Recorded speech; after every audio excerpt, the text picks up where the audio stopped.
Railway मंत्री अश्विनी वैष्णव यांनी आज पुणे रेल्वे स्थानकाचा दौरा करून सर्व सेवा सुविधांचा आढावा घेतला। पुणे रेल्वे स्थानकाचा विकास करताना वारशाचंही संवर्धन करणं तसंच सुविधा आणि क्षमता वाढवणं यासाठी काय करता येईल याबद्दल त्यांनी अधिकाऱ्यांशी चर्चा केली। टप्प्याटप्प्यानं हे काम करणार असल्याचं वैष्णव यांनी सांगितलं।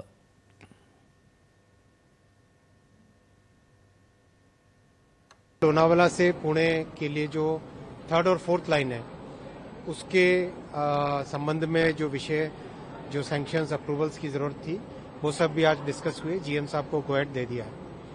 तीसरा, पुणे जंक्शन को एक मॉडर्न स्टेशन बनाने के लिए वाइल मेंटेनिंग इट्स हेरिटेज को मेंटेन करते हुए उसमें ये डिसीजन लिया आज कि इसको फेज वाइज डेवलप करना उचित होगा, क्योंकि पुणे स्टेशन बहुत ही कंजेस्टेड स्टेशन है, बहुत इसमें डिमांड बहुत हाई है।